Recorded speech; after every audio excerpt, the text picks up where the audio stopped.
The gleaming spires of Galactic University of Applied Sciences rose against the backdrop of twin purple moons. Students from across the galaxy hurried between classes, their diverse anatomies creating a living tapestry of interstellar life. Some floated on gas-filled sacks, others skittered on multiple legs while several moved via hovering technology. Among them walked Taiho, his 2 legs and upright posture marking him as something unusual. Taiho checked his orientation map again. The holographic display flickered as it adjusted to his biorhythms. He was the first human to attend this prestigious institution, and everything felt strange. The air held unfamiliar scents, sweet crystalline spores from the Florian species, and the metallic tang of the silicon dwellers. "Attention, students," announced the automated system. "Please welcome our first Terran exchange participant. Classification: Deathworlder." Conversation stopped. Eyes, sensory stalks, and various perception organs turned toward Taiho. "What is a Deathworlder?" a small, hovering student whispered to its neighbor. "They come from planets with crushing gravity and extreme weather," answered a tall, blue-skinned being. "Their world has constant natural disasters and aggressive predators. They evolved in conditions that would kill most of us instantly." Taiho pretended not to hear as he made his way to his first class. The university had modified a room for him with Earth-standard gravity and temperature, but walking through the common areas remained challenging. Each step required careful control. Too much force could damage the floor designed for lighter species. Professor Jiwoo waited outside the xenobiology classroom. Unlike the other faculty, she was also human and had been teaching at the university for 3 years. "Welcome, Taiho," she said, extending her hand in the human greeting custom. "How are you adjusting?" "The gravity is difficult," Taiho admitted. "Everything feels like it might break if I touch it." "You'll adapt," she assured him. "The other students are curious about you. This is an opportunity for cultural exchange." Inside the classroom, Taiho sat at a specially reinforced desk. The other students kept their distance, forming a conspicuous, empty circle around him. Professor Jiwoo began her lecture on comparative evolutionary strategies. "Today we have a unique opportunity with Taiho joining us. Humans represent an unusual evolutionary path, instead of specialized adaptations like our Traxian students with their armored exoskeletons, or our Aquarian friends with their toxin, Zax. Humans developed extreme adaptability." A blue-skinned student raised a delicate tendril. "Is it true humans can survive having parts of their body removed?" Taiho suppressed a smile. "Some parts, yes. We can donate blood, bone marrow, even certain organs, and continue living." A collective murmur of shock rippled through the room. After class, Taiho headed to the nutrition center. The server looked confused as Taiho approached. "We do not have Terran nutrition packets prepared," the server apologized, 6 eyes blinking in sequence. "I can eat synthesized protein," Taiho said. "Any amino acid combination is fine." The machine dispensed a gray cube that Taiho accepted with a smile, though his stomach protested at the bland offering. As he sat alone, a small group approached his table. A floating jellyfish-like creature led them, pulsing with bioluminescent patterns. "I am Blip." It introduced itself through a translator device. "These are my study partners. We have questions about humans, if you permit." "Please join me," Taiho said, grateful for the company. The group settled around him, maintaining a careful distance. "Is it true humans expose themselves to radiation voluntarily?" asked a plant-based being with flowering appendages. "You mean sunlight?" "Yes, in moderation, it's healthy for us." "And you immerse yourselves in dihydrogen monoxide, the universal solvent?" asked another. "We call it water," Taiho laughed. "Our bodies are mostly water." Their questions continued, each answer seeming to both terrify and fascinate them. As the conversation flowed, Taiho noticed the physical distance between them gradually shrinking. "Would you join our interspecies diplomacy study group?" Blip finally asked. "Your perspective would be valuable." Taiho nodded, feeling the first sense of belonging since his arrival. Perhaps being the strange Deathworlder wasn't so bad after all. As the university's artificial sunset began, casting amber light through the transparent dome. Taiho realized that bridges between worlds began with simple conversations, even if those worlds had evolved under vastly different stars. Taiho's second week at Galactic University brought new challenges. The environmental systems in his quarters malfunctioned overnight, leaving him shivering in temperatures comfortable for most alien species, but freezing for humans. He wrapped himself in all available bedding and waited for morning, too proud to trigger the emergency system. "You appear to be experiencing thermal distress," noted his roommate Blip, whose jellyfish-like body actually preferred the cooler temperature. "Your outer covering has changed color." "Just a bit cold," Taiho replied through chattering teeth. "It's called goosebumps. Our skin reacts to temperature changes." "Fascinating. Your species lacks proper temperature regulation?" Blip's bioluminescent patterns flickered with concern. "We regulate internally," Taiho explained, "but we have limits." In the morning, Taiho reported the malfunction to maintenance, where a six-legged technician stared at him in confusion. "But the temperature was optimal at 10 degrees, the technician said. "Not for humans," Taiho explained. "We need at least 20 degrees. "So hot." The technician's antennae twitched in disbelief. "We will accommodate, but this confirms Deathworlders have extreme requirements." This misunderstanding followed Taiho to combat training class. The university required all students to learn basic self-defense. For most species, this meant activating natural defense mechanisms, extending spines, releasing toxins, or deploying armored plates. "Today we practice threat response," announced the instructor, a four-armed veteran with natural body armor. "Taiho, please demonstrate how humans defend themselves." Taiho stepped forward nervously. 30 pairs of alien eyes watched him. "Humans don't have natural weapons," he began. "We developed fighting techniques instead." He performed a basic taekwondo sequence, his movements fluid despite the lower gravity. When he finished, the room remained silent. "That was aggressive," the instructor finally said. "On most planets, such actions would be considered attack patterns, not defense." "But I didn't even make contact with anyone," Taiho protested. "The intent to cause harm was clear," whispered a nearby student. Professor Jiwoo found Taiho later in the nutrition center, staring dejectedly at his synthetic protein cube. "I heard about combat class," she said, sitting across from him. "Don't worry, they're just unfamiliar with human movement patterns." "They think I'm dangerous," Taiho sighed. "Well, compared to Garden World species, we are," she said reasonably. "Earth's gravity alone would crush most of them. Our bodies evolved to survive constant threats." Their conversation was interrupted by a blaring alarm. The university's emergency system activated, flashing purple warning lights. "Attention all students," announced the automated system. "Gravity stabilizers are malfunctioning in central section. B evacuation in progress." Taiho and Professor Jiwoo rushed toward the affected area. They found chaos. Several delicate Florian students had collapsed as gravity increased to near-Earth levels.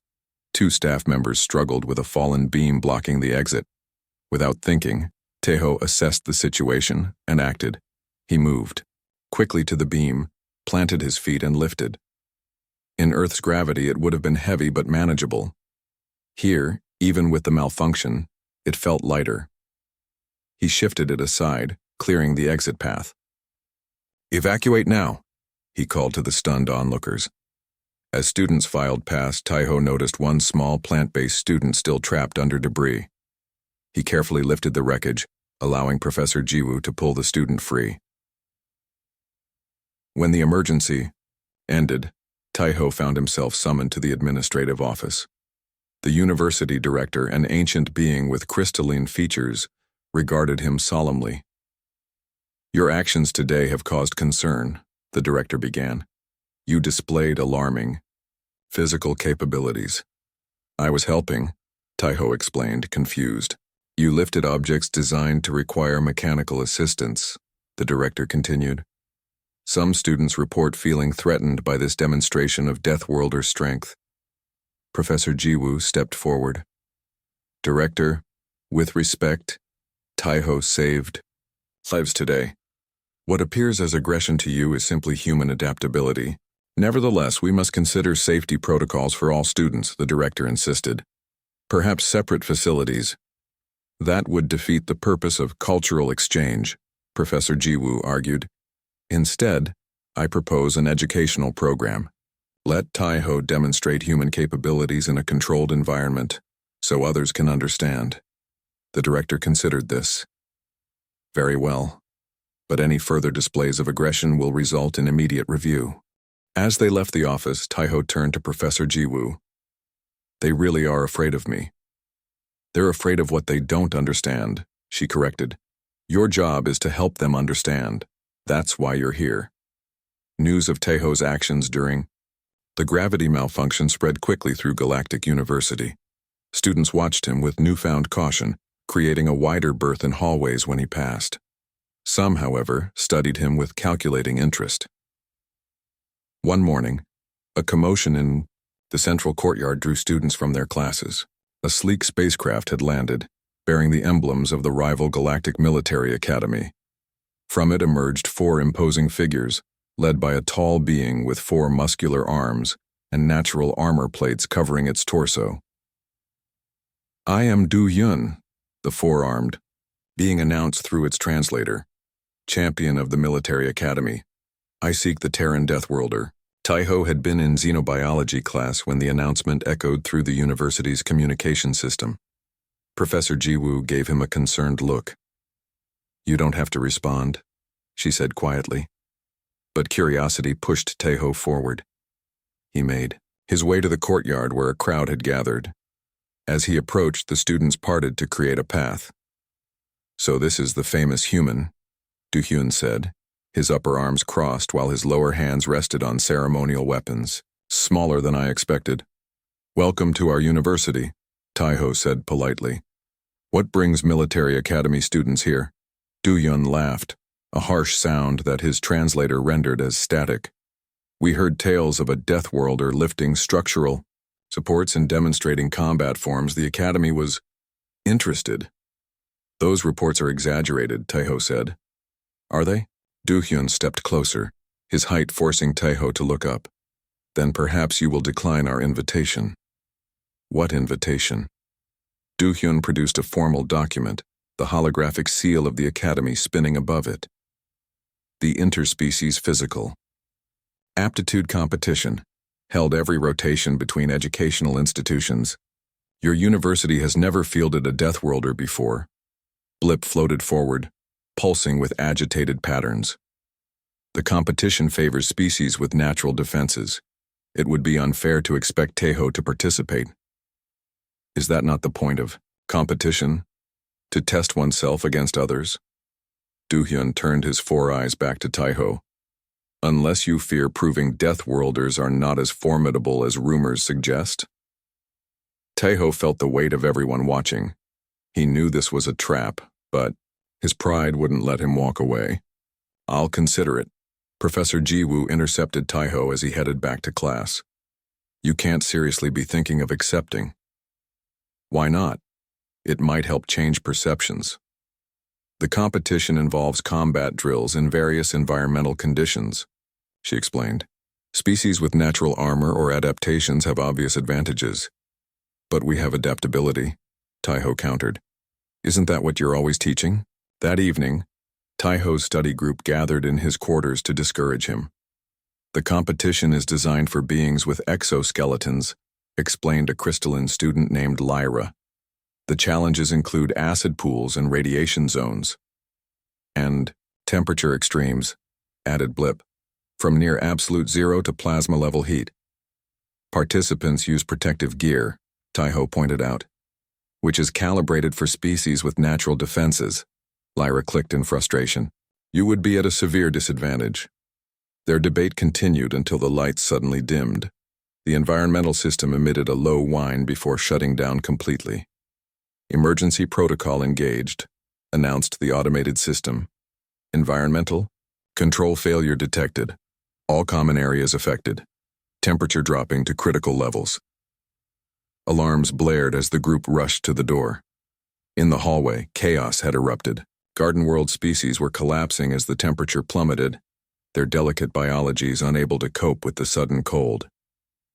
"We need to get everyone to the emergency shelters," Taiho said, already moving toward the nearest cluster of distressed students. "Your environmental suit," Blip called after him. "You need protection too." But Taiho had already disappeared into the growing crowd, helping fallen students toward safety. Across the campus, Do-hyun and his academy teammates watched the emergency unfold from their temperature-regulated guest quarters. "The human moves without protection," noted one of Do-hyun's companions, "in conditions that would kill garden worlders." "Interesting," Do-hyun replied, all four eyes narrowed in calculation. "Perhaps this competition will be more entertaining than I expected." As the night progressed, Taeho worked tirelessly in the freezing corridors. His skin reddened from cold, but his determination unwavering. Unknown to him, security cameras captured his every move, the footage streaming directly to the military academy ship. Morning arrived with the university still recovering from the environmental system failure. Security footage of the crisis spread throughout the campus communication network, with one clip drawing particular attention. Taiho, working tirelessly without protective gear while the temperature dropped to levels dangerous for many species. "The human operated in -20 degrees, exclaimed a silicon dweller to its study group, "without an exoskeleton or protective shell." "Their skin changed color, but they continued functioning," added another student. "Is this typical Deathworlder physiology?" As Taeho entered the nutrition center, conversations paused. Unlike the previous fearful silence, this one held a different quality, something closer to awe. Blip floated over, pulsing with concerned patterns. "You should have been in medical recovery," Blip admonished. "Your outer covering showed clear signs of thermal damage." "It's just frostbite," Taiho shrugged, examining his reddened hands. "Minor case. Nothing serious." "Nothing serious?" Blip's translucent body flashed with surprise patterns. 3 garden world species went into hibernation, stasis from brief exposure to those temperatures. Professor Jiwoo joined them, setting down her nutrition cube. "The entire university is talking about your actions last night." "I just did what anyone would do," Taiho said uncomfortably. "That's just it," she replied. "No one else could do what you did. You've demonstrated what I've been trying to teach. Human adaptability isn't aggression. It's survival." Their conversation was interrupted by a formal announcement. "Attention all students and faculty. The interspecies physical aptitude competition will proceed as scheduled this afternoon. Attendance is encouraged." Taiho looked up in surprise. "They're still holding it? After last night?"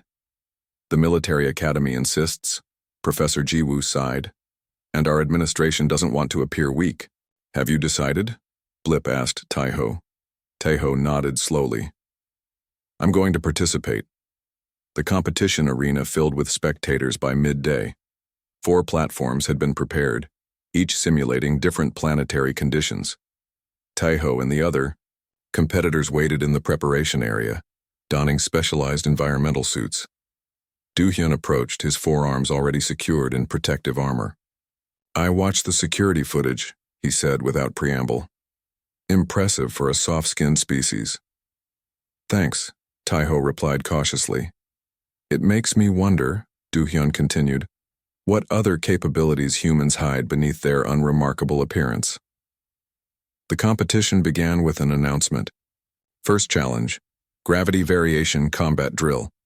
Participants will demonstrate combat forms while gravity shifts between 0.5 and 2 standard units. The competitors took their positions.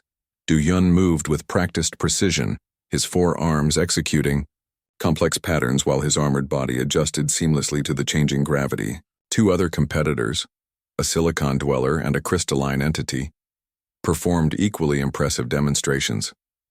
When Taiho's turn came, he stepped onto the platform. The gravity increased first, making his movements heavier. He began the basic taekwondo form he had practiced, but found the environmental suit restricted his range of motion. After a moment's hesitation, Taeho reached for the suit's release mechanism. "The human is removing protective gear," The announcer's voice registered shock. "This is unprecedented!" A collective gasp rippled through the arena as Taiho stood in simple exercise clothing, his bare arms exposed to the elements. He resumed his form, now moving fluidly despite the gravity shifts.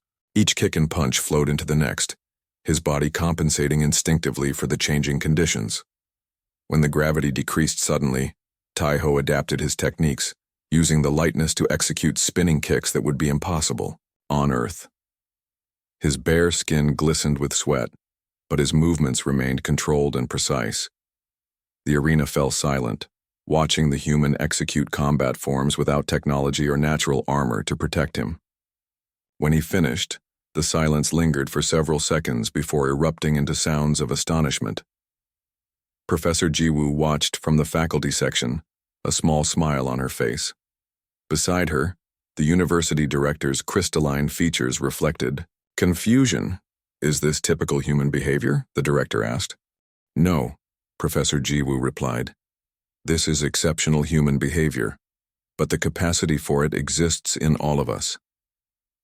From the military academy ship, observers recorded every movement Taiho made, their analysis software struggling to categorize a species that relied on adaptability rather than specialized defenses.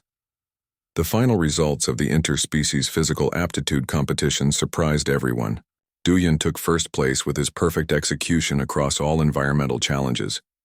Taiho placed third, outperforming half the competitors despite lacking natural defenses. The audience buzzed with discussions about the human's performance. "He removed protective gear," a student whispered, "voluntarily exposed his bare skin, and continued functioning," another replied. "Their adaptability is remarkable." As the competitors left the arena, Doohyun approached Taiho, the four-armed champion, extended his upper right hand in what appeared to be a practiced imitation of the human handshake gesture. "Your species is full of surprises," Doohyun said, his translator giving his voice an unusual tone of respect. "We have much to learn from each other." Taiho accepted the handshake carefully, mindful of Doohyun's greater strength. That's why exchange programs exist. The day after the competition, Professor Jiwoo held a special lecture. The university's largest auditorium filled beyond capacity, with students from all departments eager to attend. The topic: Human Evolutionary Strategy, Adaptability versus Specialization. Taiho sat in the front row as Professor Jiwoo presented detailed holographic models comparing human physiology to other species. She highlighted how humans lacked specialized natural weapons, but developed unprecedented neurological complexity instead. "The human approach to survival differs fundamentally from most galactic species," she explained. "Instead of evolving perfect adaptations to a specific environment, they evolved to adapt to changing environments." She displayed footage from Earth, humans living in Arctic conditions, desert heat, high mountains, and underwater pressure chambers. The audience watched in fascinated silence. "Their planet's climate changed rapidly and frequently," Professor Jiwoo continued. "Species that specialized too narrowly went extinct. Humans survived by developing general-purpose bodies and extraordinary problem-solving abilities." After the lecture, a line of students waited to speak with Taiho. Their questions came rapidly without the fear that had marked earlier interactions. "Is it true humans can survive for days without water? Can all humans perform combat movements like yours? How do you heal without regenerative technology?" Taiho answered patiently, enjoying the genuine curiosity that had replaced suspicion. The university director approached, crystalline features catching the light. "The administration has reached a decision," the director announced. "We will establish a human studies department, with Professor Jiwoo as department head." "That's wonderful news," Professor Jiwoo said, clearly surprised. "Additionally," the director continued, "we request that student Taiho serve as teaching assistant. Your first-hand knowledge would be invaluable." "I'd be honored," Taiho replied. In the weeks that followed, Taiho's quarters became an unofficial gathering place for students interested in human culture. Blip and the original study group expanded to include students from all faculties, even several from the military academy who had chosen to extend their visit. One evening, Do-hyun joined their discussion. The military academy is interested in human combat techniques, he said. Not for aggression, but to understand your approach to physical challenges. I could demonstrate some basics, Taeho offered. The next day, in a practice room modified for human gravity, Taeho stood before a curious audience. Do-hyun and several other students had volunteered to learn. Human self-defense isn't about natural weapons, Taeho explained. It's about using leverage, momentum, and understanding body mechanics. He demonstrated a simple blocking motion, then invited Do-hyun to try. The four-armed being struggled to replicate the movement with just two arms. It feels inefficient, Do-hyun complained. It's designed for our limitations, Taeho explained. Finding strength and weakness is the human way. As the session continued, more students joined, each attempting to understand movement patterns evolved on a distant Deathworld. Taeho realized that in teaching them about human limitations, he was actually showing them human strength, the ability to turn disadvantage into opportunity. Professor Jiwoo watched from the doorway, smiling at the scene. What had begun with fear and misunderstanding had transformed into genuine cultural exchange, exactly as the program had intended.